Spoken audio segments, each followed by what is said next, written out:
Hey guys, Django Fett here. So it's time to do the good, the bad, and the ugly with Assassin's Creed Mirage. So I want to give this small disclaimer before we get right into this and let you guys know, unfortunately, I could not record any footage, only like the first hour, and then my capture card just absolutely just took a shit and just did not work at all. So it's just a piece of crap at this point. I'm going to have to buy another one for the Series X. But it just shit the bed and it was awful.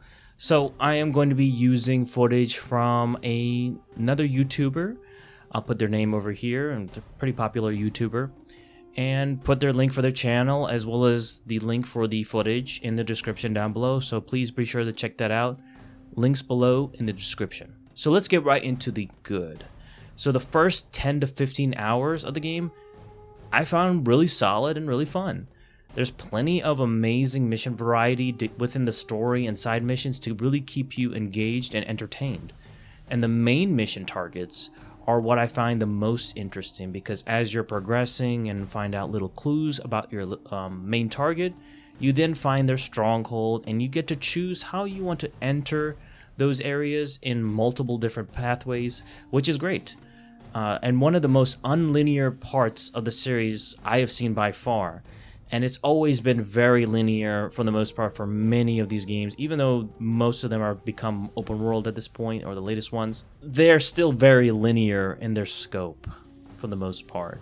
But the way that you approach each of these strongholds is very unlinear, and you can approach it in many different ways. And I think that's really fucking cool. Easily the best part of the whole game experience, I would say. And the priority of a stealth-based game and bringing it back to Assassin's Creed is much needed after so long. You guys know I've wanted this for so long, and I'm glad they have it. So the thing is, with the stealth, it's not the greatest, but it gets the job done. And the AI doesn't help with it either. It's pretty bad at times, but for what you get with the stealth-based system, and here, there's plenty of things you can do and approaches you can go with when it comes to the stealth, and especially when it comes to the main targets. Another is the world of Baghdad is fun to explore, especially in the beginning stages. You know, the environments looks really good. They're nice to look at. Definitely not the best looking of all Assassin's Creed games by far, not by any means, and pretty boring at times, but it gets the job done. And I played this on the Xbox Series X, and for the most part, it did run well, minus the annoying motion blur and chromatic aberration at various points in the game. But other than that, it did run well. There's 2 different modes you can run it through, better resolution and performance, and I opted for the performance to get the 60 frames, and it ran for 60 for the most part and did a good job. I never thought I'd say this is a good one, but Uplay. For once, Uplay is nice to have to get those awesome cool costumes from games like Assassin's Creed 1 and Revelations, and those specific assassin outfits. So you want to get those points as you're playing, and to get those specific different missions and stuff, to get those points to get the costumes. And I just got the Assassin's Creed 1 outfit. It's pretty cool. I wish I got the Revelations one, but it costed too much and I didn't have any Uplay points whatsoever. But I have to say that Assassin's Creed games really started Uplay when it comes to unlocking different things and putting those unlocks into the game. Uplay is the only system I've ever seen. There's no other, Steam or anything else that I've ever seen that has done a system like this. And that's the only good thing about Uplay. But other than that, it's dog shit. It's terrible. But for that one little tiny thing with Uplay, when it comes to like the in-game stuff you can unlock and get these cool costumes at times, I think it's nice to have. And you can easily get 20 to 30 hours to play and beat this game, which is great. Plenty of collectibles and content to keep you engaged. And it took me 25 hours to beat the game with most of the collectibles, which is great, especially if you spent $50 for the launch edition like myself. So even though it's a smaller scale Assassin's Creed, there is plenty to do, and at 20 to 30 hours, that's worthwhile. Alright, so now let's get into the bad. So, the graphics. Other than the environments, the character models are pretty hideous and terrible to look at. There's nothing that draws me. It's just, it gets pretty bad. Very, very bad at times. Basim is very boring to look at, but the other side characters, they don't help with it either. Now, even though I said the first 10 to 15 hours is fun, there's a caveat, because the first 2 hours is kind of boring, and after the 15 hours into it, the world becomes redundant, and the rest of the story just gets really boring to play through. So the next, I would say, is the gadgets. Pretty dull, and only 6 you can get. I'm pretty sure it's 6.